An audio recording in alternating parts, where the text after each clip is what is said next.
Olá e bem-vindos ao Posto Emissor número 281. Esta semana recebemos uma das vozes mais seguras do novo fado. Tinha apenas 12 anos quando descobriu este chamamento e desde logo contou com a cumplicidade das madrinhas Ana Moura e Raquel Tavares. Aos 16 começou a cantar numa casa de fado e pouco depois, aos 20, lançava o primeiro disco.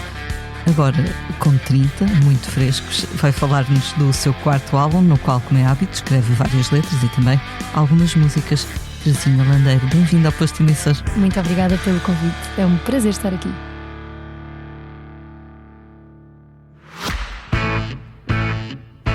Dia 23 de maio, homenageamos a coragem e força da população da região de Leiria.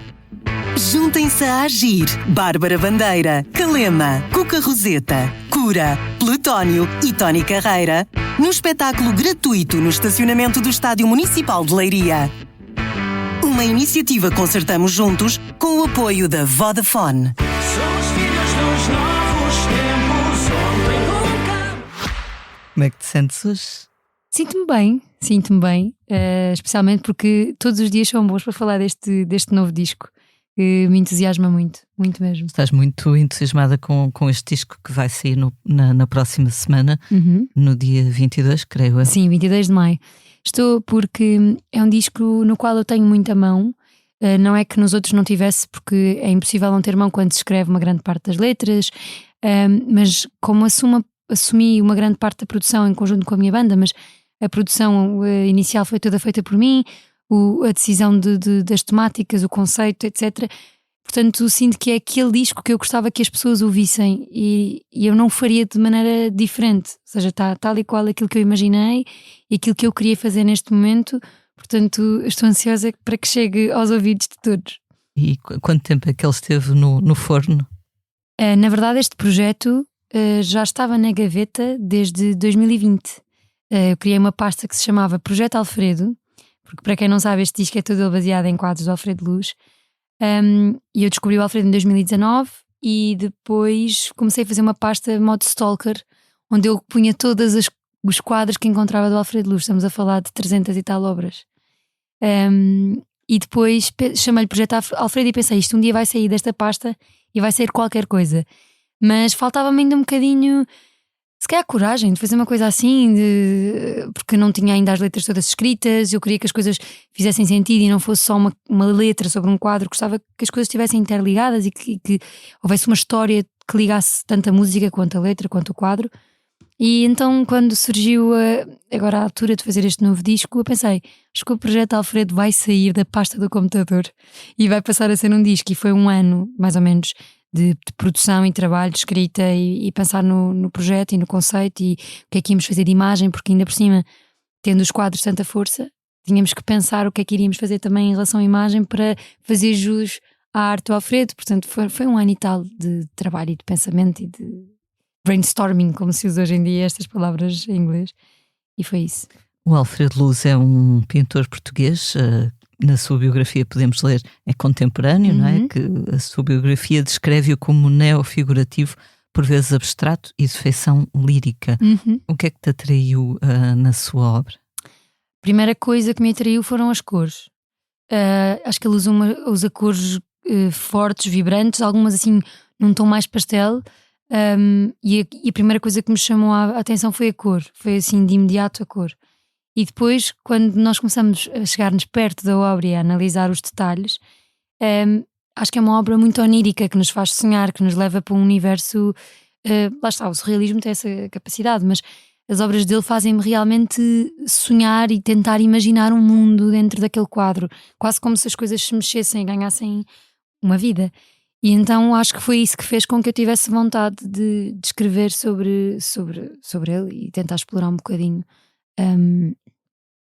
esta obra vasta que ele tem, porque ele pinta muito, ainda por cima é um pintor que não para e ainda hoje continua a pintar muito, portanto há sempre coisas novas para descobrir, mas acho que talvez este universo meio sonhador mexe muito comigo. És fã de artes plásticas? Mais ou menos, ou seja, tornei-me, eu não era, e por isso é que é tão engraçado este projeto, porque em 2019, quando eu descubro, eu confesso que eu não ligava muito a pintura. Desde miúda que vou ver museus com os meus pais, sempre fui, e em cada cidade para onde viajava íamos sempre a um museu interessante ver as obras de vários pintores. E eu gostava principalmente até daqueles quadros que retratam muito bem a realidade. Para mim era mais fácil do que, por exemplo, a arte abstrata. Eu não tinha muita capacidade para entender. E o meu pai às vezes dizia-me uma coisa muito engraçada que era que eu dizia, mas estes aqui parecem muito mais bem pintados. E o meu pai dizia, mas se eu quiser ver uma fotografia, se eu quiser ver uma paisagem, eu tiro uma fotografia. E tínhamos visões muito diferentes na análise da pintura e da arte. E eu não me emocionava muito com a pintura, não era uma coisa que me chamasse muito a atenção. E de repente eu descobri o Alfredo e as coisas mudaram. Eu emocionei-me perante um quadro dele e pensei, ok, se eu ainda não tinha descoberto, se calhar o meu pintor ou o meu artista. E de repente, quando eu descobri, a arte plástica ganhou outra dimensão. E sinto-me muito mais desperta e com muito mais vontade de aprender e ver e saber um bocadinho da história da arte por causa dele, por causa do Alfredo. E já falaste com ele? Já o conheceste? Sim. E o que é que ele achou deste teu projeto? Eu, antes de avançar com o projeto, falei com ele. Na verdade, eu em 2020 fiz uma primeira canção sobre um quadro dele, que se chama Lei da Recompensa, que gravei com o Salvador Sobral. E na altura, quando fiz a canção, estávamos em pandemia, e eu vi um quadro dele na net e pensei, eu quero comprar este quadro tem que ser meu. E fiz uma canção. E o quadro continua lá no site ainda um tempo, e eu, às 3 da manhã, não conseguia dormir, mandei um e-mail ao galerista a dizer, faça o que fizer, este quadro tem que ser meu, eu fiz uma canção sobre ele e eu amanhã quero comprá-lo. Não consigo dormir em paz se não lhe dizer isto. E ele, também uma hora indiscreta, tipo 3h30, respondeu a dizer, não se preocupe, amanhã de manhã falamos, o quadro é seu. Pronto, e ficámos assim, ele disse, mas fez uma canção, pode-me mandar a canção, gostava imenso de enviar ao Alfredo. E eu disse, seria uma honra, então enviei-lhe a canção e ele mostrou ao Alfredo Luz. Passado uns meses ele ligou-me. Vejo um número que eu não conhecia, tal, tendo, olá, daqui é Alfredo Luz. E eu, Alfredo Luz? Tenho a certeza absoluta. E então ficámos meia hora a conversar. E, pelos vistos ele já me conhecia, já me tinha ouvido cantar, porque ele ia muitas vezes à mesa de frados onde eu cresci a cantar. E então ele já sabia quem eu era. E foi muito bom poder falar com ele. Ele disse-me, olha, estou muito emocionado porque nunca ninguém tinha feito uma canção sobre, pelo menos que eu saiba, uma canção sobre um quadro meu.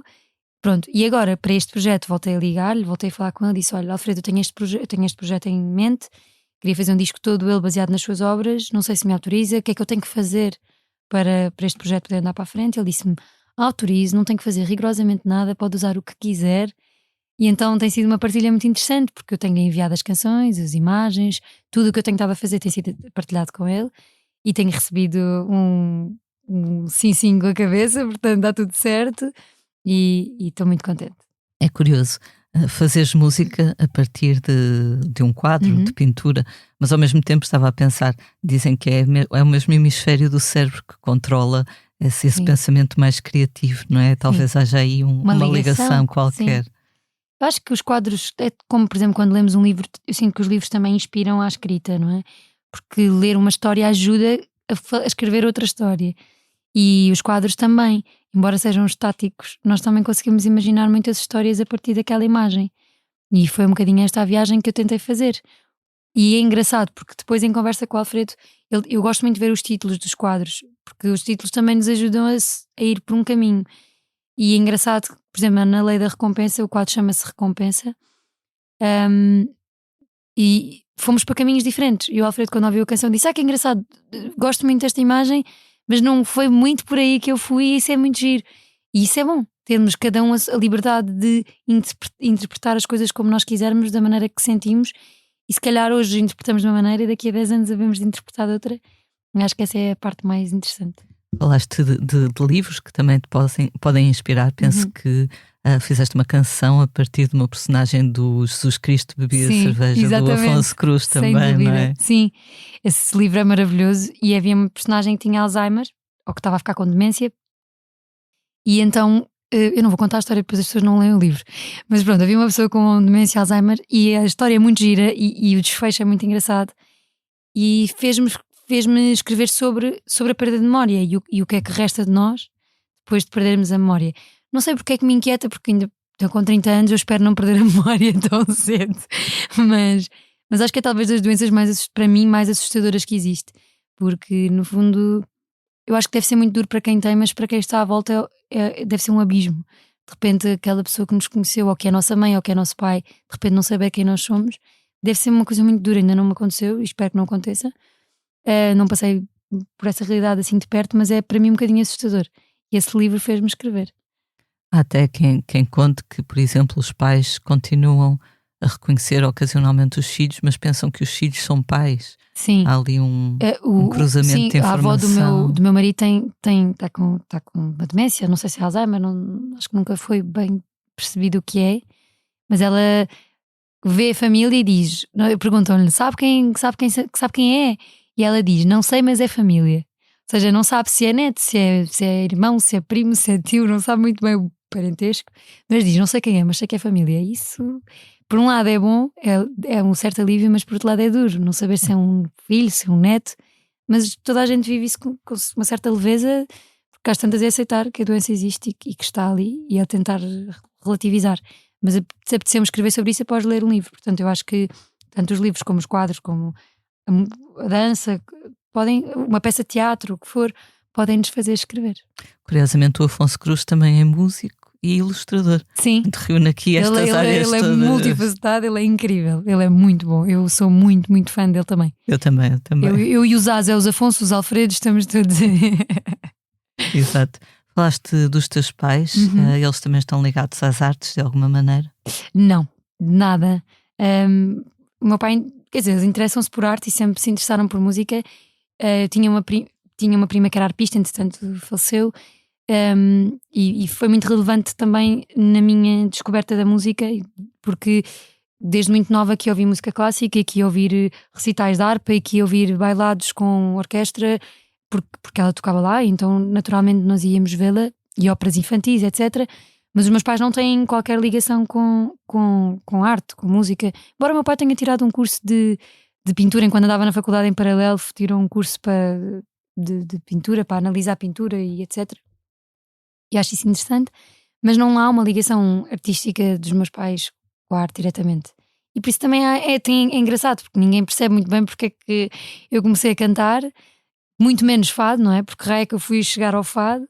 Claro que há uma justificação, uma amiga da minha mãe, que era sim familiar de um fadista, que me mostrou o fado.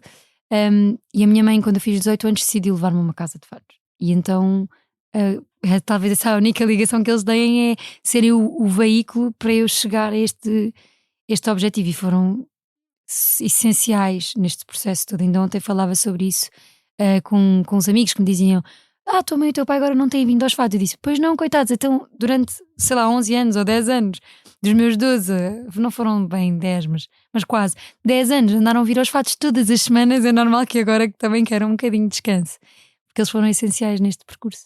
Tinhas 12 anos quando, no dia do teu aniversário, em março, quando os teus pais te levaram à Casa de Linhares, creio eu, exatamente, para tu veres ao vivo uma das tuas heroínas, a Ana Moura. Exato. Confesso que fui espreitar ao Instagram uma foto muito querida. Essas fotos são maravilhosas. Tua com aquela franjinha da época, não é? De linhas assim para o lado. E a Ana e a Raquel, as duas também já, quer dizer, elas estão maravilhosas ainda, mas muito mais novas, também é muito engraçado de ver. Foi há 18 anos atrás, foi uma noite muito especial para mim e muito reveladora. Eu, quando saí dali, eu cantei nessa noite porque eu fui ter com a Ana Moura e disse que era muito fã dela, e a minha mãe tinha levado os discos, porque aquilo foi surpresa, eu não sabia que ia aos fados, e a minha mãe levou os discos na mala para eu poder pedir um autógrafo, e fui ter com a Ana e disse: sabe que eu gosto muito de ouvir cantar, eu canto os seus fados em casa, eu adoro. E o Jorge Fernando estava lá ao lado, ouviu e disse: cantas os fados da Ana em casa? Sim, canto, eu gosto muito da Ana. E tu queres cantar? E eu: quero. E a minha mãe: não, ela não quer cantar. E eu disse: não, eu quero. E fui. E a Raquel emprestou-me um chile para eu cantar, pôs um chile nos ombros, e depois no fim vem-me dizer: olha, gostei muito de ouvir cantar, eu pus-te o chile, portanto eu a partir de agora tenho responsabilidade contigo, eu sou tua madrinha de fado, portanto se tu precisares de ajuda com alguma coisa, se tiveres dúvidas de alguma coisa, podes vir falar comigo. E então foi uma noite muito abençoada nesse sentido. E quando eu saí dali, disse à minha mãe, dei-lhe a mão e disse-lhe: mãe, eu não sei como é que nós vamos fazer, mas eu preciso muito voltar aqui. E a minha mãe pensou: oh meu Deus, agora eu vou ter que andar nos fados. A minha mãe nem adorava fado na altura, dizia: agora eu vou ter que vir com a miúda para os fados. E foi isso. Foi um dia muito especial e muito importante. Estava aqui a lembrar-me que o Ricardo Ribeiro, Uhum. nas entrevistas, costuma dizer que também se apaixonou pelo fado através, não sei se era uma amiga da mãe ou uma tia, Uhum. que gostava muito de fado e que começou a mostrar-lhe fado e que o levava à casa de fados quando Aham. ele tinha mais ou menos essa idade. Sim. Portanto, é assim que a semente germina, não é? Exatamente, não é preciso ser a mãe ou o pai, basta que haja uma alma caridosa que nos leva pelo caminho certo. Claro que aqui foi porque eu andava a cantar em casa e essa amiga da minha mãe chama-se Filipa Melo Correia, ela é sobrinha de António Melo Correia, de um fadista maravilhoso. E ela ouviu-me e disse: eu acho que tu tinhas muito jeito para cantar fado. E eu disse: mas o que é fado, Pipa? Eu não sei o que é fado.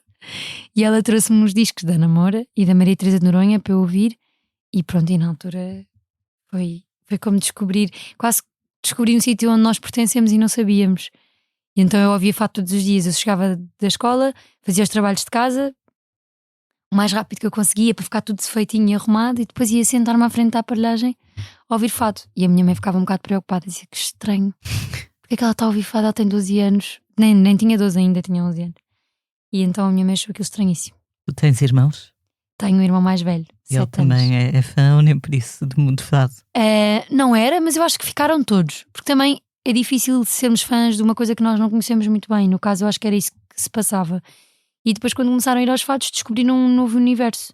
E hoje em dia gostam muito de fado no geral, e vimos tantos concertos de fado ao longo da minha juventude que era impossível os meus pais não gostarem, não é? Porque eu estava a dizer isso no outro dia, eu vi, sei lá, centenas de concertos. Eu vi dezenas de concertos do Héler Moutinho, dezenas de concertos do Pedro Moutinho, dezenas de concertos da Raquel Tavares. Eu já nem sei quantos é que eu vi, porque na altura eu tentava ir a todos. Dizia à minha mãe: por favor, vamos, pá, por favor. Oh pai, vá lá, vá lá, vá lá. E nós íamos a todos os concertos que havia de fado naquela altura. Portanto, eu vi tanto fado, e eles ouviram tanto fado que era impossível não se apaixonarem também. E o meu irmão vinha do metal e do rock. Ele tocava guitarra elétrica em casa, portanto vem de outra vertente musical, que não é tanto a minha. Eu reconheço muito talento aos músicos que tocam metal e progressive e aquelas coisas todas, mas não é bem a minha sonoridade. Mas gosto também, ouço de vez em quando. E acho que há aí uma interseção. Eu li uma entrevista tua à TSF em que disseste que uns metaleiros que tinham ido ver Metallica ao Alive passaram pelo teu concerto e até choraram. Público maravilhoso. E eu acho que tem muito a ver com o facto de ser um público muito eclético. É um público que gosta de música no geral. Não é, se não for metal nós não gostamos. Eles gostam de música e de analisar a música e observar. São muito curiosos. E o que eu senti foi isso. Foi uma energia muito de pessoas de coração aberto. Um público muito aberto, muito livre, muito... E então às tantas eu estou a cantar um fado qualquer, assim super pesado, dramático, eles estão assim a abanar a cabeça no ritmo lento, assim... Mas como se estivessem a ouvir metal, que teve uma graça, e ao mesmo tempo perceber que não há preconceitos musicais, não é? Eu só venho a ouvir os Metallica, então só vou ouvir os Metallica. Não, eu vou a todos os palcos perceber o que é que está a acontecer e parar naqueles que me prendem. E o que eu acho graça neste tipo de festivais é isso, é essa diversidade musical que existe e essa curiosidade que existe do público descobrir novos artistas, novos estilos musicais. E eu senti isso no dia dos Metallica, senti que era um público muito eclético. Eu fiquei a pensar, os metaleiros muitas vezes também são adeptos do virtuosismo nas guitarras. Imagino que também isso os tenha conquistado. Eu acho que sim, porque os músicos do metal são músicos incríveis, super virtuosos. E a guitarra portuguesa acaba por também ter esse papel de destaque, não é? Nos concertos. Portanto, eu acho que se calhar chamou a atenção esse virtuosismo, de facto. Bem visto, é bem pensado. Naquele post que fizeste a celebrar os 18 anos da tua primeira ida a uma casa de fados, partilhaste aquelas fotos muito ternurentas e também alguns vídeos em que na verdade não se vê nada, mas ouve-se a tua voz. E tu já tinhas uma voz. Tu disseste não vale gozar, mas tu já tinhas uma senhora voz. Eu com 12 anos. Eu rio muito quando encontro esses vídeos, porque eu lembro-me da pessoa que eu era nessa altura e o zero que eu sabia de fado. Eu não percebia nada de fado, não é? Também ninguém nasce ensinado. Era preciso conseguir. Os anos que vieram a seguir foram muito importantes, não é? Porque contactei com pessoas muito importantes no fado que me ensinaram muito. Pedro Castro foi muito importante, a Celeste Rodrigues, o João Braga, a Beatriz da Conceição, todos eles tiveram um papel de uns mais que outros de conversa, outros de algum xingamento necessário para perceber que, olha, não estás a fazer isso bem. E então quando vejo esses vídeos eu penso, eu não sabia nada do que estava a fazer. Era uma coisa muito... Mas que ao mesmo tempo é agir, porque tem o seu lado naif e é cativante. A minha memória gosta de voltar aí, porque era um sítio muito despreocupado, muito... Só quero cantar, deixem-me só cantar, eu não estou a pensar em mais nada. Era muito libertador também. E então é giro voltar a esses vídeos, eu acho muito emocionante. Mas também, se tu soubesses que não sabias, não tinhas coragem de Nunca. ter subido ao palco naquela noite. Nunca era vida. Eu fui totalmente inconsciente. Eu nunca tinha cantado com músicos verdadeiros. Eu cantava em cima dos discos. Cantar com músicos ali presentes nunca me tinha acontecido. Eu nem sabia em que tom é que eu cantava. Nós temos que saber o tom da música e eu não sabia nada disso. E então foi, eu não sei, eu canto em cima dos discos da Ana, portanto eu creio que será no mesmo tom em que ela canta. E foi muito giro, foi uma experiência muito gira. E perceber que está a acontecer a mesma música que eu estou a ouvir no disco, que eu ouço no disco, ligeiramente diferente, porque os músicos não eram os mesmos, portanto tocam de outra maneira, não é? Aquilo foi tão, tão especial para mim. Isto está mesmo a acontecer aqui ao vivo. De repente eles estão a tocar aquela música que eu estou a ouvir no disco. Para mim foi mesmo engraçado. Eu era muito, muito naif mesmo. Mas não tiveste medo quando o Jorge Fernando te fez esse desafio? Não sei porquê, mas eu tive zero medo. Eu disse, não, eu quero muito. E soubeste só qual era a música que ias escolher? Sim, eu também não sabia muitas e comecei a dizer quais é que eu sabia da Ana e tentámos perceber quais é que eles também estavam à vontade para tocar, porque como não eram os músicos, quer dizer, o Jorge tocava com a Ana, mas o outro músico, já não me lembro quem é que estava lá nessa noite, mas não era um músico dela, portanto podia não conhecer o repertório, porque eu estava a cantar coisas muito específicas dela. Portanto tivemos que ver dentro das que eu sabia quais é que também daria para eles tocarem e foi assim. Mas foi muito giro. Eu cada vez que me lembro dessa noite penso, pá, realmente eu era muito choné também. Muito giro. Quando começaste a cantar aos 16 anos numa casa de fados, aí já sabias, já tinhas uma intuição de que seria esse o teu caminho? Ainda não tinha a certeza absoluta. Eu continuava a pensar que ia ser médica, que era o meu sonho de miúda, que depois acabei por tirar a gestão, não tem nada a ver. Passei pelo técnico, engenharia biológica, o meu périplo estudante foi grande, mas com 16 anos eu acho que ainda não tinha a certeza. Eu acho que achava que iria cantar a vida toda, mas não sabia se seria a minha profissão, se seria o meu futuro, se seria aquilo que eu iria fazer. E quando eu entro na faculdade, nesse ano tinha 18 anos, e sou convidada pelo Hélder Motinho para fazer o meu primeiro concerto a solo no CCB, no Círculo do Afado no Cais, no pequeno auditório.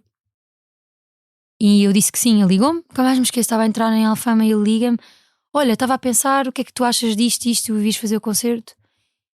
Eu fiquei um bocado em pânico e disse, olha, eu aceito. E quando desliguei o telefone eu pensei, o que é que eu estou a fazer? Porquê é que eu aceitei isto? Que estupidez, eu não estou minimamente preparada. Passou um ano, ou seja, o concerto foi feito com um ano de antecedência. E aquele ano foi um ano inteiro a preparar o concerto e a pensar o que é que ia fazer. E se calhar nessa altura sim, que é quando aparece a Sony Music, quando vão ver o meu concerto e me convidam para assinar com a Sony, acho que aí foi quando eu percebi, se calhar o caminho é por aqui. E na altura eu lembro-me que não foi muito fácil, porque eu tinha que abandonar um sonho de miúda que era ser médica. E depois também, na verdade, eu não entrei em medicina, portanto, na verdade a vida encaminhou-se. Eu depois estive em ciências da saúde também. Eu nem sei, eu andei em não sei quantos cursos diferentes. Estive em ciências da saúde, tive anatomia, odiei, pensei ainda bem que eu não entrei em medicina. E pronto, depois acabei por tirar a gestão e na nova, e foi isso que eu fiz. E percebi que ia cantar sempre para o resto da vida. Mas achas que o curso foi útil, ainda assim, o curso de gestão? Sim, o curso de gestão deu-me uma coisa muito boa que eu não tinha. Eu vinha das ciências, tinha zero noção de economia, nunca tinha tido uma cadeira de economia, uma disciplina de economia, e de repente lembro-me de falar com o meu pai e falar um bocado, tinha macroeconomia, introdução à macroeconomia, e lembro-me de falarmos os dois e eu dizer, pai, eu não percebo nada disto. E o meu pai olhou para mim e disse, acho que tu nunca vais acabar esse curso, tens zero intuição económica. E a verdade é que aquilo foi aquilo que eu precisava de ouvir para me esforçar e para perceber, não, isto vai ser uma mais-valia, eu tenho que entender.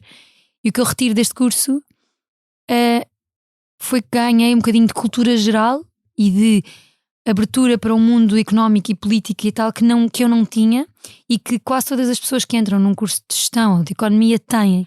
Eu fui um bocadinho para a gestão numa de não sei muito bem o que tirar, acho que me parece uma boa ideia, vou tentar.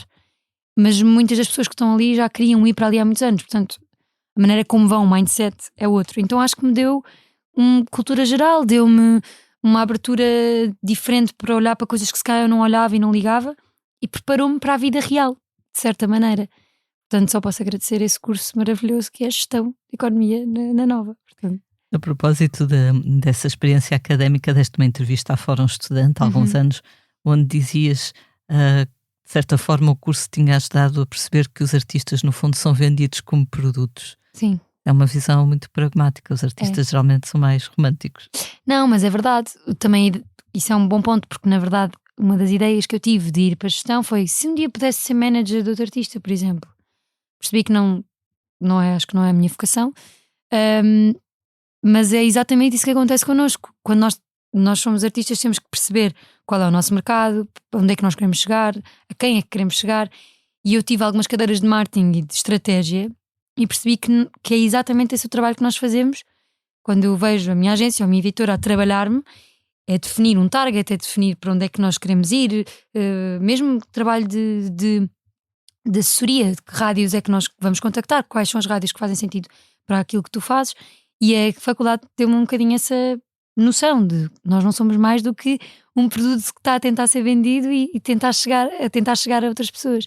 Portanto, também foi importante nesse sentido, perceber o que é que nós somos e para onde é que vamos e qual é o objetivo.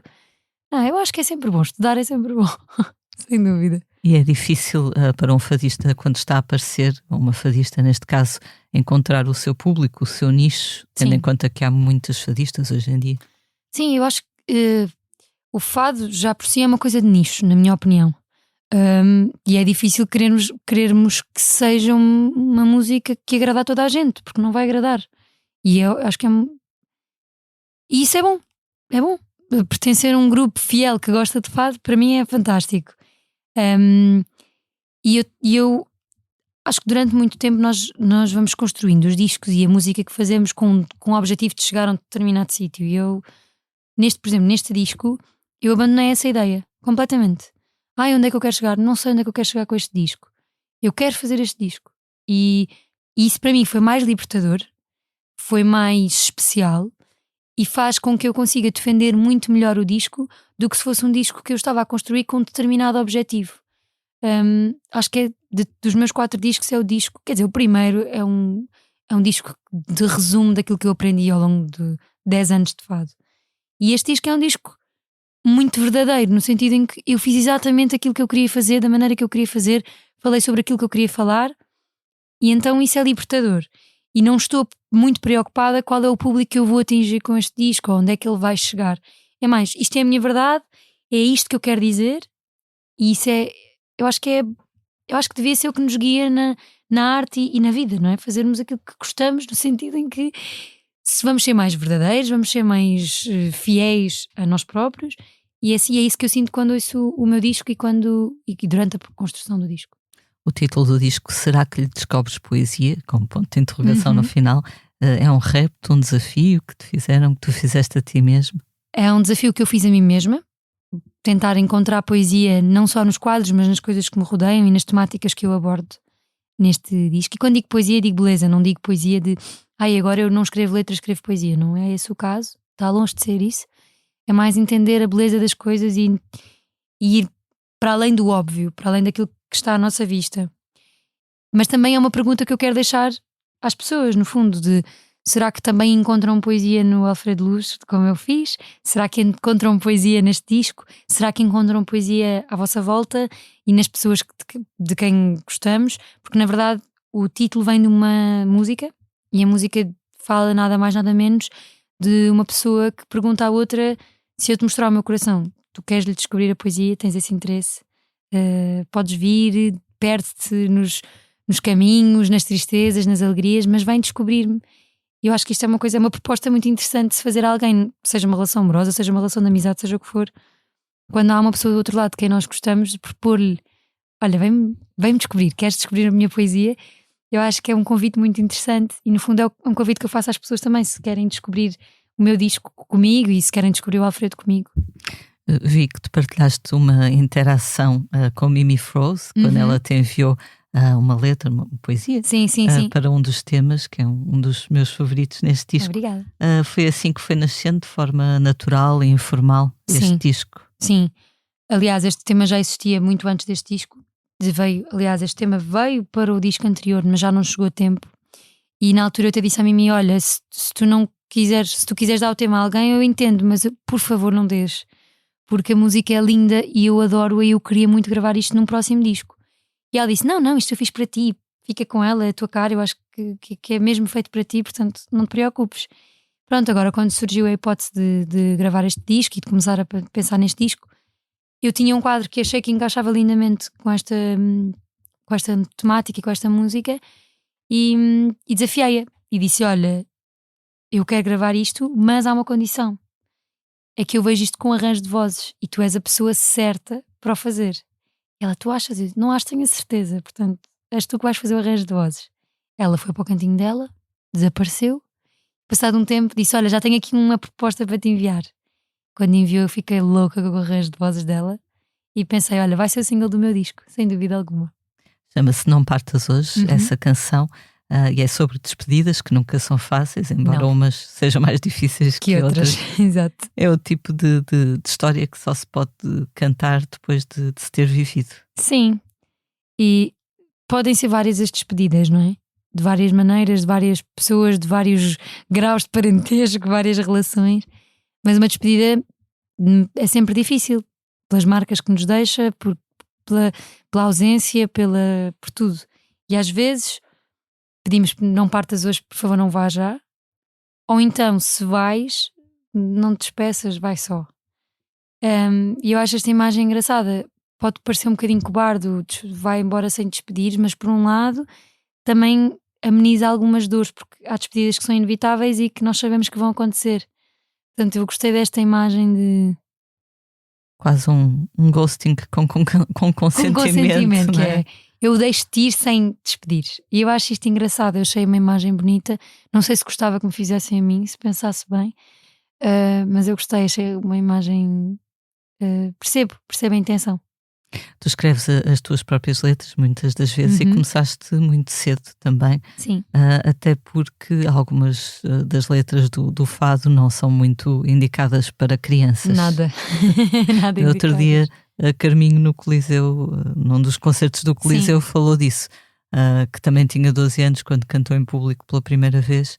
E que, pronto... Não há temáticas, não. Era um fado, na verdade, que também ela até brincou com isso. Era as penas da Amália. Sim. Os pássaros e as aves e as penas. Sim. As penas no sentido de dores. Ela até brincou e disse... na verdade, as minhas penas na altura devia ser estar com uma roupa que eu não gostava ou ter os sapatos apertados, mas não importa. Eu percebi a ideia. E ela até disse que achava curioso haver muitas crianças a cantar. Crianças ou no início da adolescência... a cantar fado e haver tão poucas letras indicadas não havia, para não. isso. Não havia, e por isso é que eu decidi começar a escrever. Para me defender, para dizerem: não podes falar sobre isso. Posso, porque foi eu que escrevi. Era um bocadinho esta a minha estratégia. Não havia letras. Eu conhecia miúdas que cantavam letras como, por exemplo: amantes não quero, só este me pode agradar, é belo castiço meu fado, meu amante sem par. Que eu percebo, eles querem dizer que não querem amantes porque o fado é que é a sua paixão. Mas quando é de 12 anos eu nem sei o que são amantes, não é? Portanto, é difícil perceber porque é que há certas letras que certas crianças decidiram cantar, talvez porque não as perceberam, não é? Tinhas 12 anos quando escreveste a tua primeira letra? Sim. Penso que tinha a ver com o Mal Me Quer rubro? Era rubro, porque era uma paixão diferente, então ele saiu vermelho. O Mal Me Quer era especial, era o mais especial do canteiro.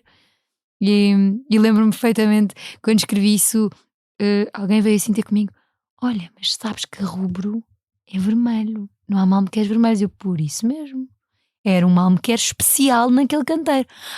Já percebi. Então pensaram: pronto, a miúda passou-se da cabeça, agora acha que há Mal Me Queres vermelhos. Mas tu já tinhas aí uma queda para a palavra. Sim. Eras boa aluna a português. Mais ou menos. A minha mãe diz que eu sempre tentei usar palavras caras, muitas vezes mal usadas e mal empregadas, e tinha muita graça porque eu tentava ser muito fluente e mandava-me pregos monumentais. Mas eu acho que o facto de arriscar também fez com que eu depois, mais tarde, começasse a perceber logo onde é que as coisas se encaixavam. Mas durante muito tempo mandava assim usava assim uma palavra daquelas caríssimas, mesmo muito caras, muito mal usada, e a minha mãe e o meu pai riam à gargalhada. Era um clássico meu. Eles também se preocupavam com tu não cantares certas coisas, Sim. esses dos amantes, por exemplo. Sim. Também eles não tiveram que se preocupar muito, porque nos fados eu tive sempre mentores que me iam orientando.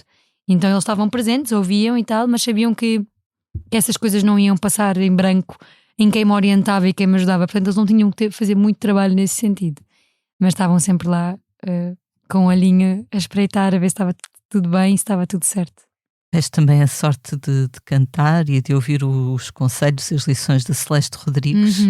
Estava lendo uma entrevista que ela te confessou que tinha alguns arrependimentos, nomeadamente ter cantado certos temas com os quais depois não se identificava. Isso, eu só descobri isso mesmo, já conheci a Celeste há muitos anos, que era uma grande amiga. Eu amava a Celeste Rodrigues, ainda continuo a amar. Ela não está cá, mas eu continuo a gostar dela.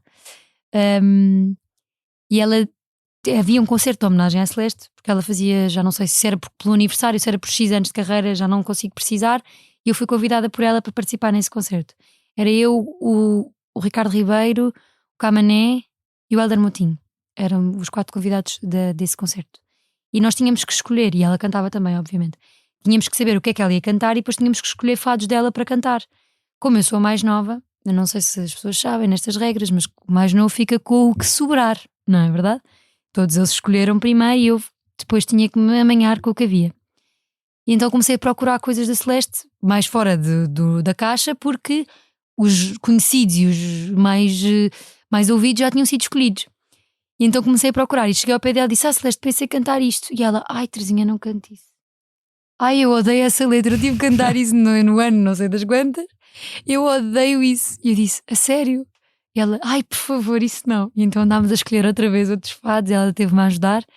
Mas teve imensa graça porque foi tão genuína. Ela era tão genuína, zero para me ofender. Ela nunca na vida foi desagradável sequer. Mas sim, parece que eu estou a ver: ai, Terezinha, por amor de Deus, isso não, esse fado é horrível.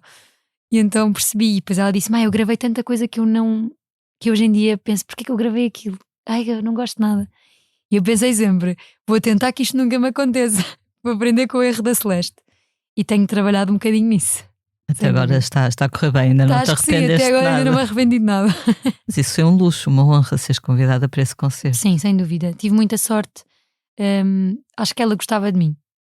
Tenho cá para mim. Claramente. Tenho cá para mim que acho que ela gostava de mim. E partilhámos coisas muito bonitas. Uma viagem que fizemos a Bilbao, porque ela já estava um bocadinho mais velhinha e cansada, e a vida cansa e a idade pesa. E então convidaram-me para ir com ela fazer o concerto. Diogo Varela Silva, o neto da Celeste, disse-me: olha, tu gostavas de ir com a Celeste a Bilbao? A Celeste me perguntou se tu gostavas de vir para fazer o concerto com ela, e disse: se eu gostava, já lá estou, vou já. E fomos, e partilhámos muitas histórias no caminho, porque ela ia de cadeira de rodas para não ter que atravessar o aeroporto todo a pé, e eu fui com ela. O Diogo foi com os músicos e eu acabei por ir com ela, fazer-lhe companhia. Assim as senhoras faziam companhia uma à outra. E então ela contou-me histórias espetaculares que ficaram entre nós, histórias da vida dela, que ela me confidenciou e que eu achei a maior ternura de sempre, e me mostrou muito bem quem era a Celeste Rodrigues. E depois aconteceu uma coisa maravilhosa, que foi: ela ia mesmo muito cansada para fazer esse concerto. Eu tenho para mim que eu acho que ela já estava doente nessa altura, mas ela, caladinha, não contou nada a ninguém. E ela ia mesmo muito cansada. Eu pensei: ela não vai conseguir cantar esta noite. Estávamos todos preocupados, achávamos mesmo que ela não ia conseguir, porque ela estava com uma respiração pesada e tal. E foi das coisas mais especiais que eu vi acontecer na minha vida inteira.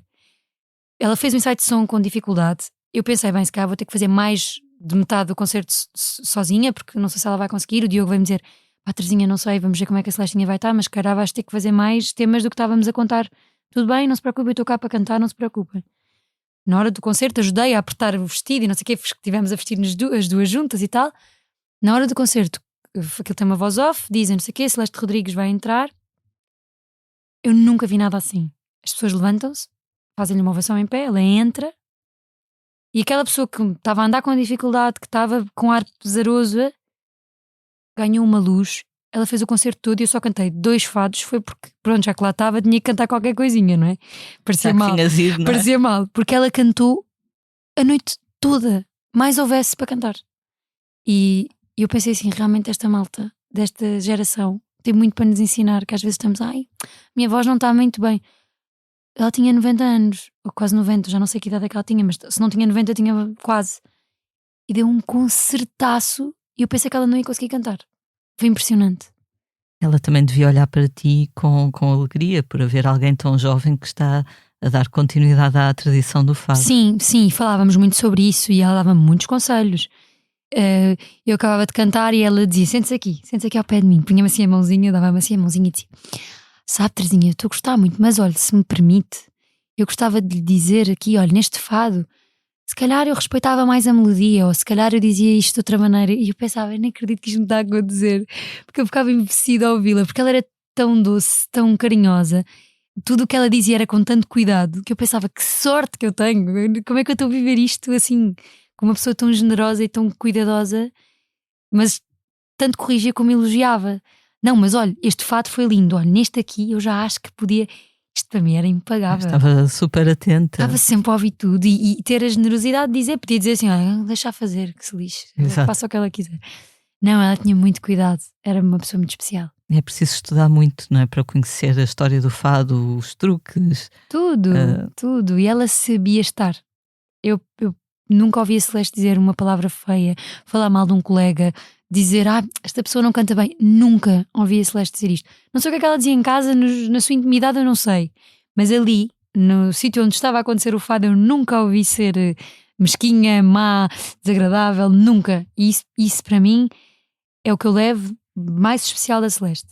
Mais especial, porque ser uma grande fadista já todos sabíamos que ela era, mas a pessoa que ela era é difícil às vezes encontrar pessoas tão puras e tão especiais. Numa entrevista recente ao Y, disseste que não é através de fusões sonoras que o fado se vai inovar, mas sim através da palavra, para ti pelo menos. Portanto, nunca vamos ouvir um disco teu com batuques ou eletrónica. Não, isso pode acontecer, tanto que neste disco há instrumentos novos e surgem aqui novas sonoridades. Quando eu digo inovar, eu acho que quando acontece uma inovação, normalmente a tendência é, se nós inovamos uma coisa, ela ficar com essa inovação.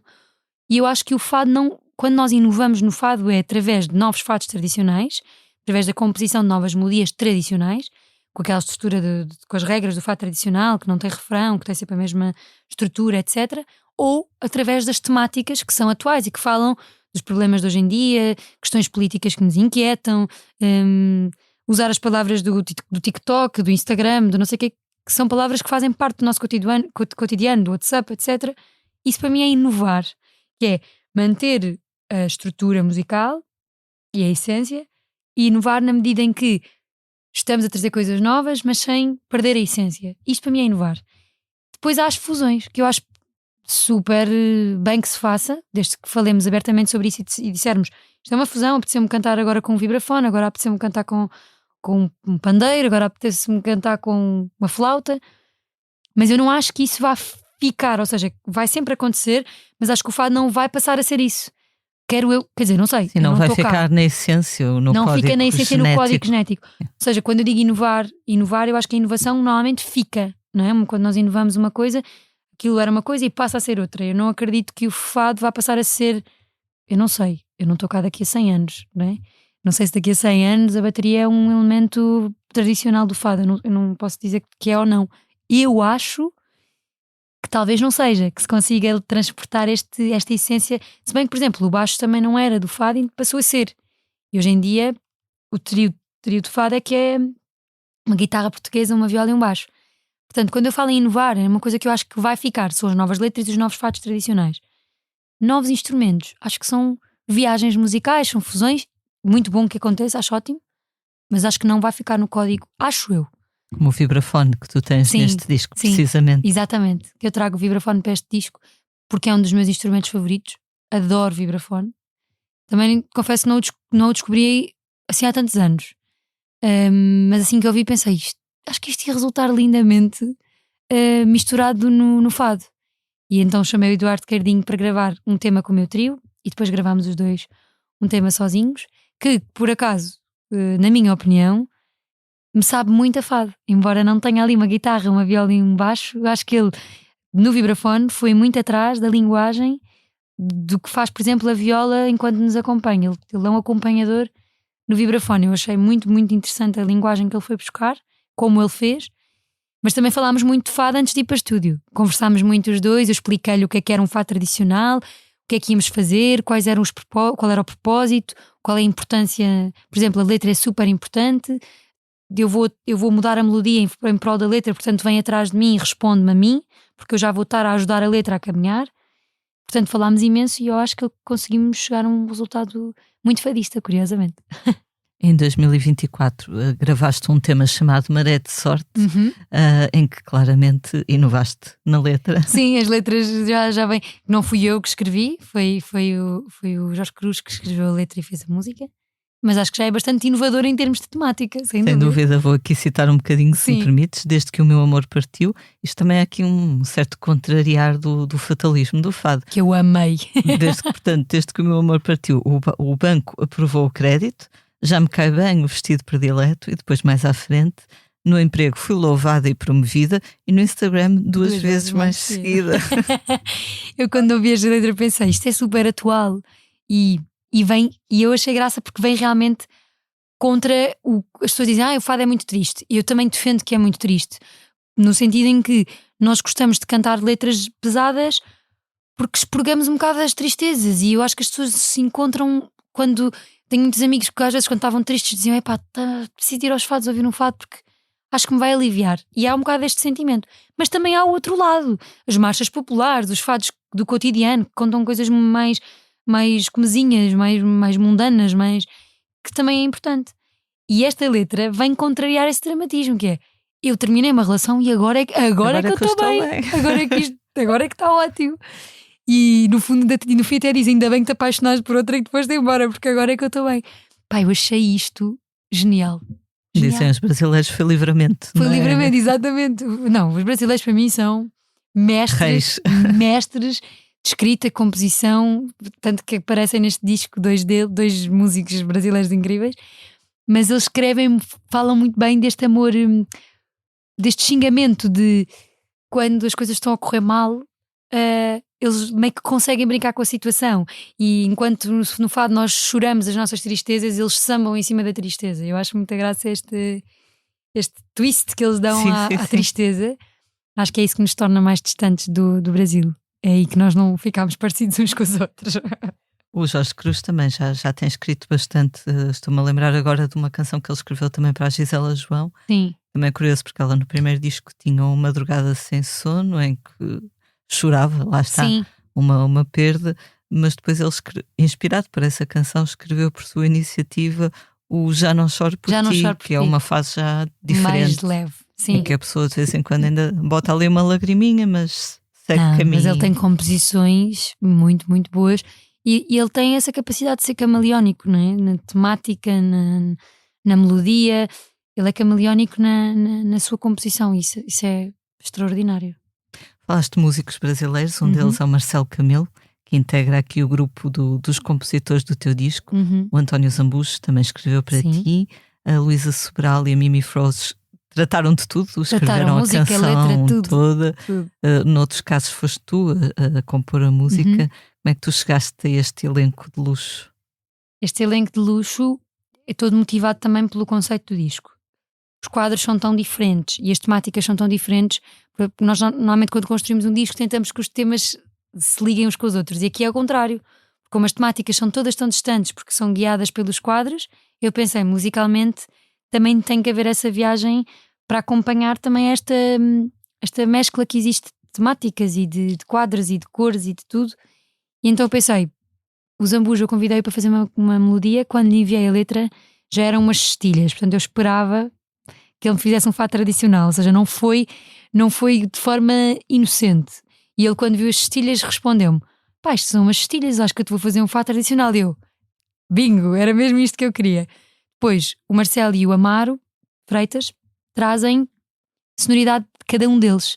O Amaro vem do jazz, um jazz, mas também com uma coisa meio mística que eu acho super interessante, e quando eu recebi a música dele eu fiquei extremamente emocionada. Percebi logo para que quadro é que eu iria encaminhar aquela melodia, que foi para posso até explicar. É um quadro que é um músico a tocar para uma rosa. É o meu quadro favorito do Alfredo. E ele estava numa pasta que se chama Sensibilidade de um Músico. Eu pus numa pasta e dei-lhe o nome de Sensibilidade de um Músico. Quando eu ouvi a música do Amar, eu pensei, isto é a sensibilidade de um músico. Ele é extremamente sensível. A melodia era de uma fragilidade, de uma simplicidade que eu pensei, nada melhor do que esta melodia para falar sobre a sensibilidade que os músicos têm. E então nasceu o Cresciam Flores, porque eu acredito que crescem flores quando os músicos tocam e cantam, e também acredito que mesmo que um dia ninguém queira ouvir a nossa música, vai haver sempre uma flor disponível para nos ouvir. E então a música do Amar foi entregue a este quadro. E depois o Marcelo entreguei-lhe uma letra que se chama Tanto Céu, que tem assim uma coisa também assim muito aérea, muito espacial e que na verdade fala que cada um tem o seu céu. Uns com crenças, outros sem crenças. Para uns é esperança, para outros não. Uns sonham, outros não sonham. E pensei que o Marcelo era a pessoa indicada para vestir esta letra. E curiosamente ele depois, quando recebeu a letra, alterou umas coisinhas na letra e eu depois roubei-lhe algumas frases que ele sugeriu e eu pensei, estas sugestões são muito melhores do que o que eu tinha aqui. E então, porque ele é um mestre, não tem como. O Marcelo é um mestre a compor e eu adoro a canção que ele me ofereceu. Há o Tanto Mar e agora o Tanto Céu. Depois de Chico Buarque. Agora Tanto Céu, porque são duas coisas imensas, na verdade. E que podem ser tanta coisa. E que nos unem e separam ao mesmo tempo. Tal e qual. E a colaboração, tens também uma colaboração com o Dino de Santiago na canção Duas Infâncias. Exatamente. Essa letra surgiu de um quadro que é um cavalinho de madeira de criança. Quando eu vi aquele quadro pensei, olha que giro, podia falar sobre a infância no geral. E o que é que eu fiz? Em vez de falar sobre o que foi a minha infância, falei sobre o que não foi, e ainda bem, a minha infância.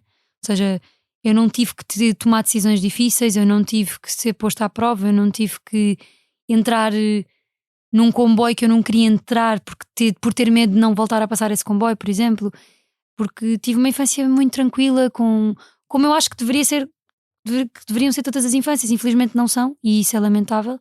Mas foi uma infância muito tranquila, com muito amor, não tive nada de mau na minha vida.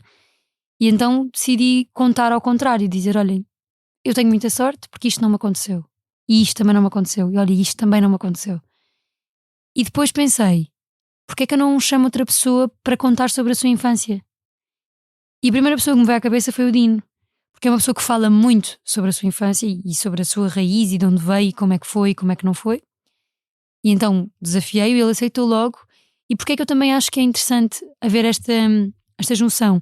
Porque embora tenhamos tido infâncias diferentes, estamos os dois a fazer duas coisas que adoramos e que amamos, de vertentes diferentes e em fases de carreira completamente diferentes. Ele está cá há muito mais tempo que eu e faz isto há mais anos que eu, mas somos os dois muito felizes a fazer isto.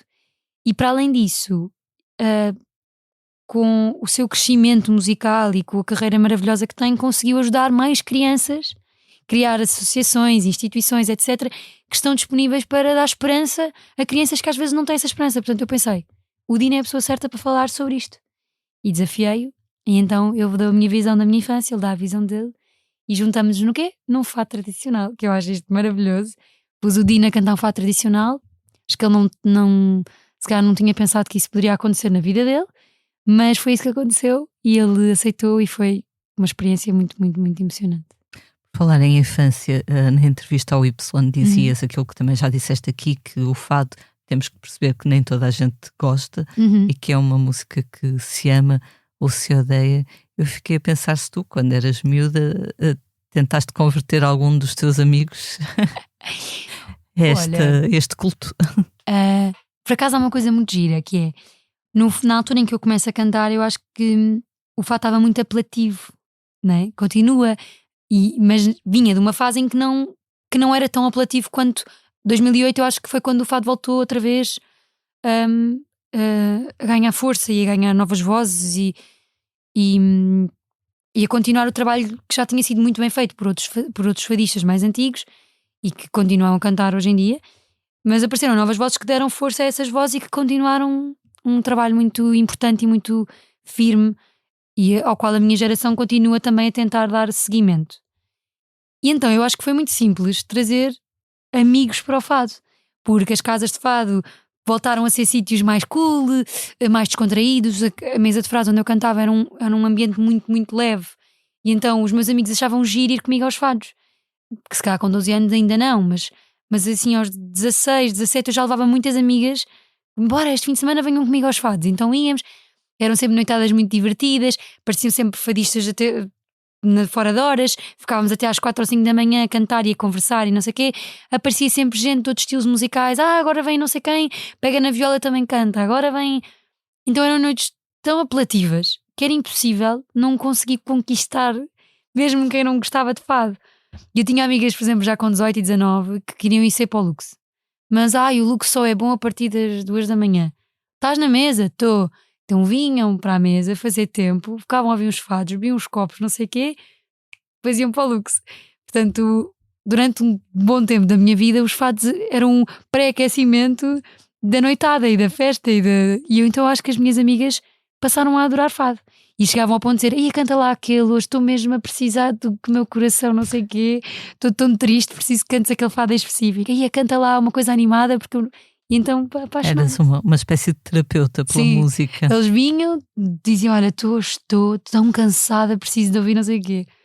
Então tornou-se assim meio que um consultório de emoções.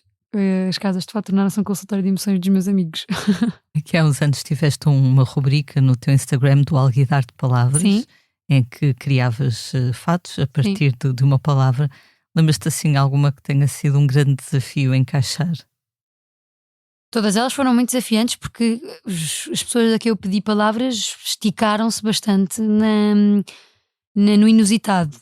Mas o meu amigo Francisco Guimarães disse-me uma que eu pensei assim: este rapaz está com algum problema. Ele escolheu a palavra sarro. Pensei que com tanta palavra que existe no mundo, sarro é a mesma palavra que tu queres escolher. Sim, sarro. E eu pensei: o que é que eu vou dizer sobre sarro? Como é que eu vou falar sobre isto, não é? E acho que eu falei de sarro como aquilo que às vezes está na banheira das pessoas quando elas não limpam a banheira. Era uma missão muito engraçada porque puxava muito pela cabeça, eu tinha que me esforçar de modo... E lembro-me também que o César Mourão disse não foi contraplacado, o que é que ele me disse? Bem, não me lembro agora. Placagem? Acho que foi uma placagem, já não sei. Eles inventaram com cada palavra que eu penso assim: mas como é que isto é possível? As pessoas são muito... A Inês Aires Pereira disse verdete. Só palavras horríveis. Eu penso: bolas não conseguem dizer uma coisinha bonitinha, mesmo que seja engraçada, difícil, mas uma coisa mais bonitinha. Não, era só coisas horríveis. Só rasteiras. Horríveis. Me lembrar quando a Capicua fez as letras para o disco da Aldina Duarte, ela fez uma espécie de um workshop. Sim, percebe perfeitamente. Para lhe explicar as regras, a métrica... E ela depois, empenhou-se pelos vistos, foi uma aluna aplicada e acho que houve lá algumas palavras que a Aldina, quando esteve cá, disse: nunca na vida eu vou conseguir cantar isto num fado, mas depois lá conseguiu dar a volta. Acho que há esse preconceito às vezes com certas palavras, mas esse é o problema, por exemplo, de escrever. Quando eu escrevo para outras pessoas, eu sinto um bocadinho essa pressão, porque eu tenho palavras que eu sei que não direi, mas há outras que eu até me proponho a dizer e que são um bocadinho mais fora da caixa, mas eu não sei qual é o nível de disponibilidade do outro de dizer determinadas coisas. Então quando escrevemos para os outros, eu acho que é um bocadinho, na minha opinião e naquilo que eu sinto, é um bocadinho difícil porque há essa questão de será que ele vai dizer, sei lá, nem sei agora que palavra estranha, mas lembro que havia um fado que tinha revólver. A Mísia cantava uma coisa que tinha a palavra revólver. Eu sempre que ouvia aquilo pensava: que raio, revólver? Mas depois habituei-me, porque as palavras são palavras, não é preciso ter medo delas. Mas há realmente umas mais bonitas que outras. Das concertos em Portugal e um pouco por todo o mundo. Estive a ver, penso que já atuaste na China, na Colômbia, na Guiné-Bissau, em Cabo Verde, nos Estados Unidos. São sempre tipos de público diferentes. Muito diferentes. Mas é tão gratificante ver que o fado é muito bem recebido a qualquer lado que nós vamos. E estamos a falar de públicos que não entendem uma palavra, porque claro que há sempre uma percentagem português. Ainda agora estive na Escandinávia, estive na Dinamarca e na Noruega, e eu perguntava sempre: há portugueses na sala? Faço sempre esta pergunta e há sempre, mas estamos a falar de, sei lá, 2%, 5%, há 10% na loucura. E é muito importante também fazer para que as porque no final os portugueses vêm ter connosco e dizem: soube-me tão bem, foi uma viagem a casa, foi muito bom, poder ver um concerto na minha língua materna foi muito emocionante e tal. Mas para nós é incrível como é que, por exemplo, uma plateia cheia de chineses, primeiro, como é que eles enchem uma plateia, não é? Porque é que eles têm curiosidade de vir? E segundo, adoraram o concerto. Foram muito entusiastas durante todo o concerto. Porque ser um público latino, eu acho que é mais fácil haver um entendimento, não é? Entre nós e a cultura e o tipo de música que se faz nos países acaba por se cruzar um bocadinho. Agora, na China é muito distante, não é? Na Turquia é bastante distante. E, bem, então na Turquia, esse concerto em Istambul foi uma coisa, o público era uma coisa que não tem explicação, completamente apaixonados pelo concerto, pelo fado em si. E muitos deles que vinham falar comigo no final: nós já vimos a fadista tal e tal, e o fadista tal, e a Cristina Branco tinha estado lá há pouquíssimo tempo, somos fãs da Cristina Branco, ela já veio cá várias vezes. E é curioso, porque é que isto acontece? Na Europa, o país que mais ama fado, pelo menos do que eu tenho contactado, é a Polónia. Os polacos são apaixonados por fado, aprendem português para perceber os concertos. Como é que eu explico isto? Não sei. Mas que eu saio dali muito emocionada e muito assoberbada, porque é muita informação, é muita...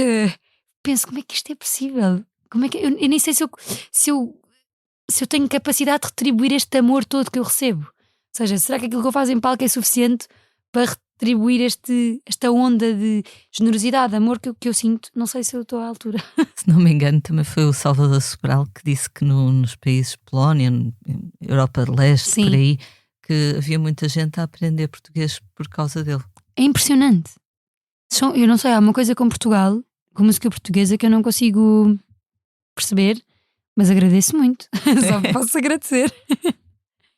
Tu fizeste um post recentemente sobre o 25 de Abril, foste descer a avenida sozinha, mas acabaste por encontrar muitos amigos, como sempre acontece. Sim. Nessas ocasiões, e disseste que um dia gostarias também de ter o teu pequenito para levar Sim. às cavalitas com o seu cravo Adorava. na mão. Sim, o 25 de Abril é um dia muito especial para mim, porque sempre foi um dia muito falado lá em casa.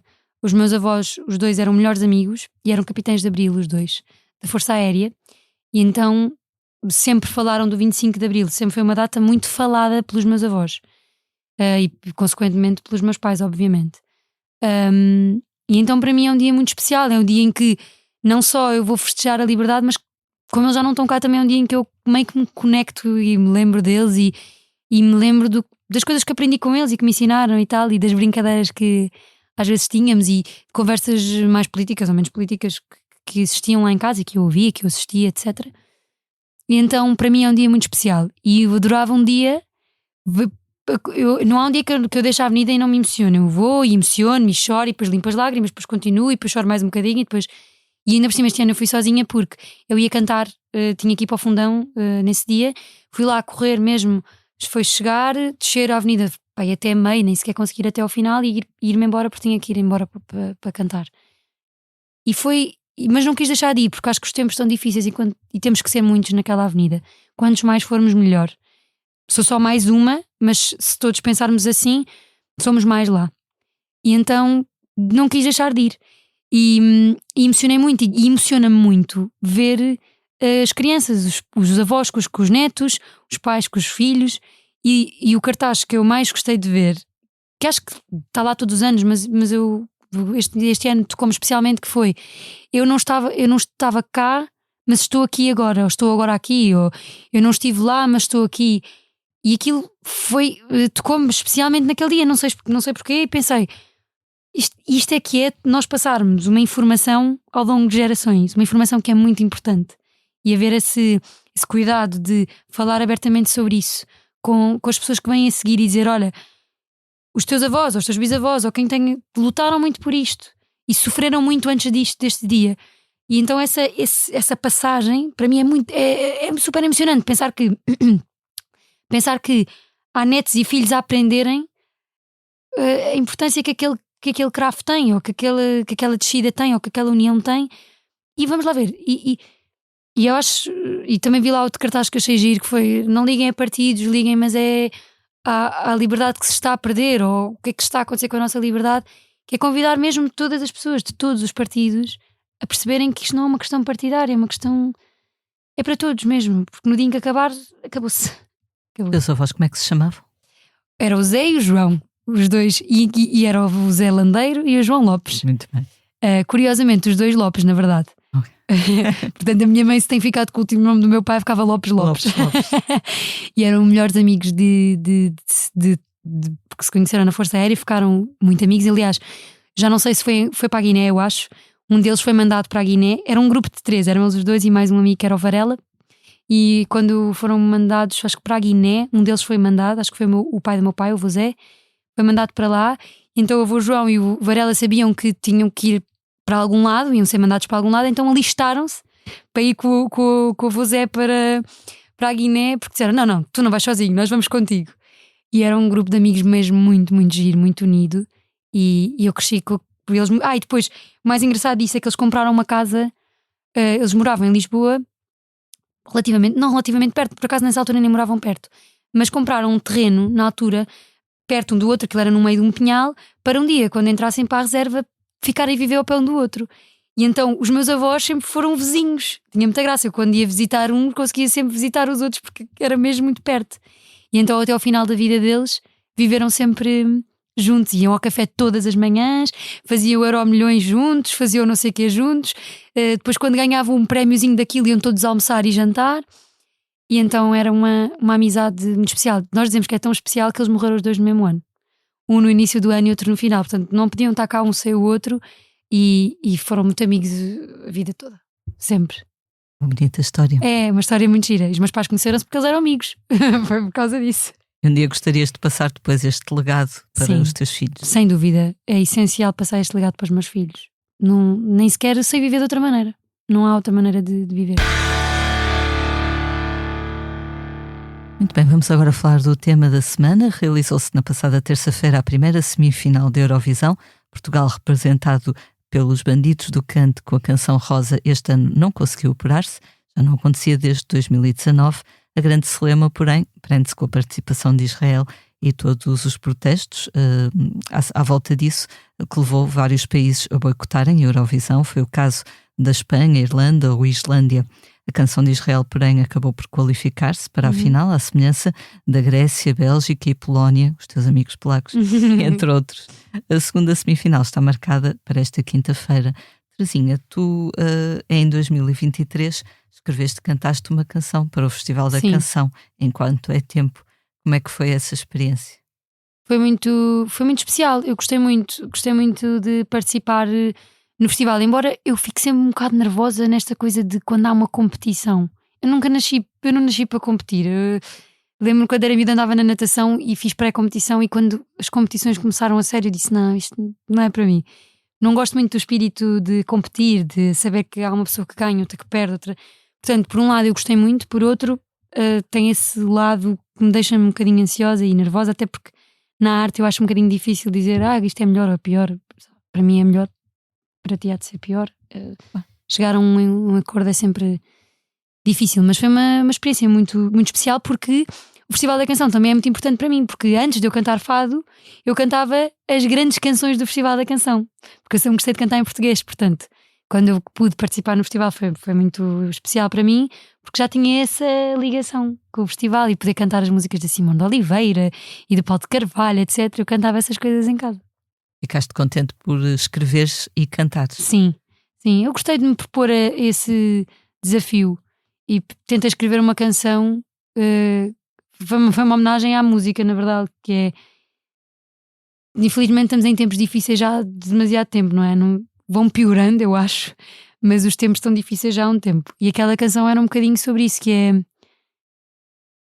Mesmo que esteja tudo a ruir à nossa volta, que haja uma cançãozinha para nos salvar. Que nos salvem as canções, não é? Que era uma das frases que eu dizia. E era isso. E no fundo eu acho que o Festival da Canção tem que ser isso. Tem que ser um espaço onde as canções nos possam salvar e nos possam distrair às vezes um bocadinho do que se está a passar à nossa volta, e esse era um momento de entretenimento e de descontração.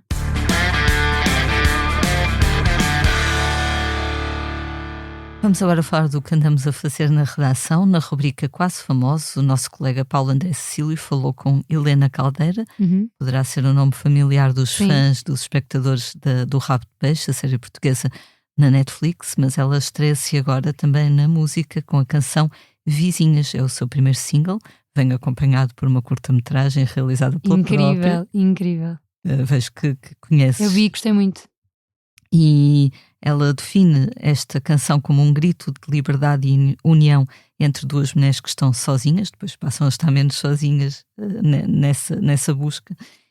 Ela é fã de artistas como Björk, Billie Eilish ou Bon Iver e promete lançar o seu primeiro álbum, que se chama Abalar, em breve.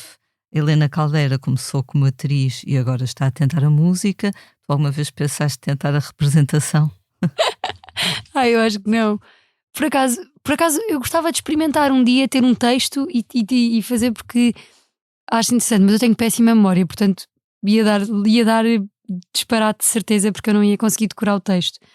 E não sei se me estou a ver como atriz. Acho que não.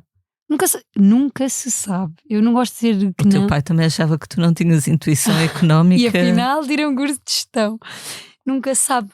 Pode ser um dia que eu me proponha a isso, por acaso nunca pensei muito sobre isso. Mas eu acho muito interessante os artistas terem este lado, estas vertentes todas. Acho que é bom. Acho que é.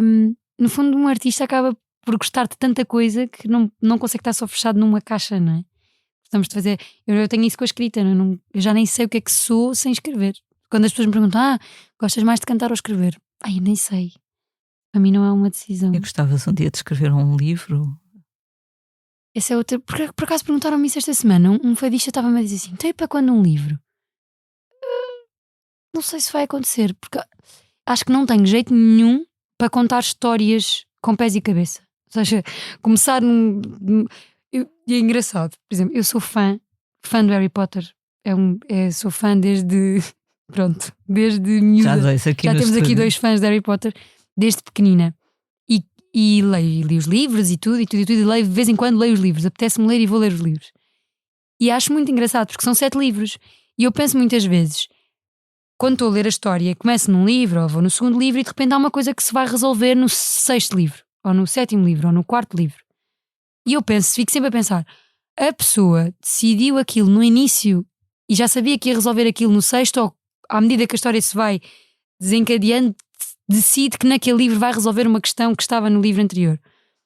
E eu acho isto genial. Como é que uma pessoa consegue pensar numa história a 7 livros, com pés e cabeça, onde as coisas vão todas bater certo no final, onde há coisas que se vão desvendando de um livro para o outro? Eu acho isto o mistério da escrita. E sinto isto, por exemplo, o Afonso Cruz tem muito isto, que é, ele tem vários, que vão sendo vários capítulozinhos onde vão abordando vários universos, vários personagens, e no final elas interligam-se todas e aquilo vai dar um desfecho. Eu acho que é isso que me surpreende. Eu acabo de ler o livro e fico extasiada a pensar, realmente há cabeças geniais. É o que eu ia dizer, são grandes cabeças. São cabeças, não é? que começam num sítio, depois vão ali pelo meio, aquilo vai por não sei onde, e no final tudo vai bater certo. Eu acho que eu não tenho essa capacidade. Uma canção nisso é mais simples, não é? A coisa é mais curta, pensamos assim para 3, 4 minutos. A curto prazo. A curto prazo. Eu acho genial, mas é que acho mesmo genial. Portanto, não garanto que saia um livro desta cabeça, mas volto a dizer, nunca se sabe. Cá estaremos. Vamos agora falar dos concertos da próxima semana. Esta sexta-feira, Manel Cruz e Peixe, companheiros nos Ornatos Violeta e nos Pluto e amigos de toda a vida, dão um concerto a 2. A estreia deste formato acontece no Cineteatro Garrett, na Póvoa de Varzim. No sábado, a dupla, que promete trocar canções, mas também histórias de vida, atua no Palco das Artes, em Vila Nova de Cerveira. Também no sábado há Rodrigo Leão, em Águeda, e no domingo, Branco e Pedro da Linha tocam no Lux, em Lisboa. Destaque ainda para o espetáculo Concertamos Juntos, criado para ajudar as populações afetadas pela tempestade de Christine. Nunca sei muito bem como chamar esta senhora, mas vamos achar que é assim. Acho que sim. No próximo dia 23 de maio, Agir, Bárbara Bandeira, Cuca Roseta, entre outros, estarão no Estádio Municipal de Leiria para ajudar a angariar verbas para as vítimas desta tempestade. Isto depois de vários outros artistas também já terem feito o mesmo nos Coliseus de Lisboa e do Porto. Terezinha, queres aproveitar para anunciar algum concerto? Sim, posso anunciar o meu concerto de apresentação do disco, embora falte muito tempo e seja dia 1 de Abril, parece que é mentira, mas não é.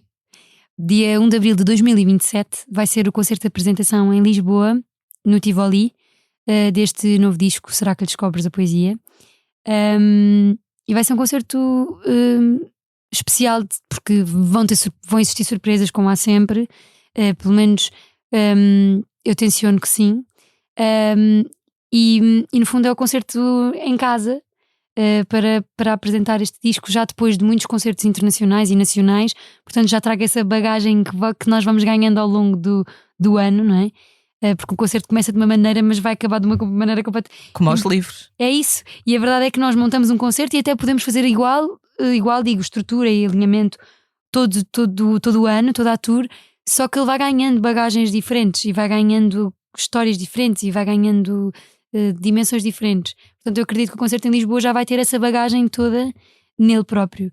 Portanto, vai ser um concerto muito bonito. Estão todos convidados, dia 1 de Abril de 2027, Tivoli.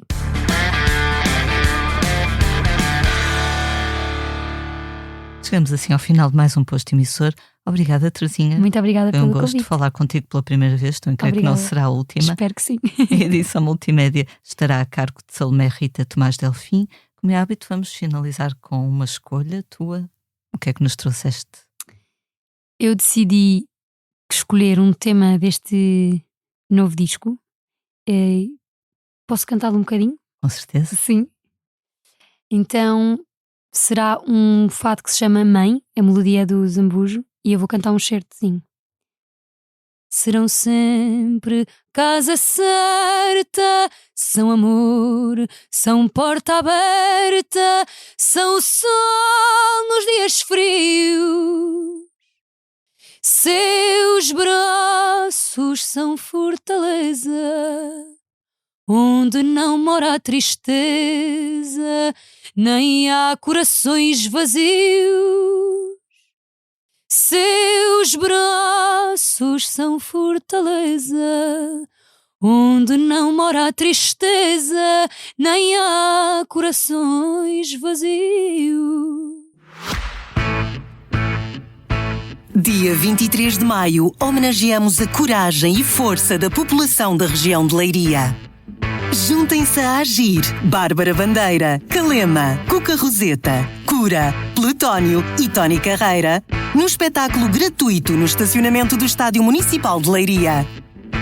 Uma iniciativa Concertamos Juntos com o apoio da Vodafone.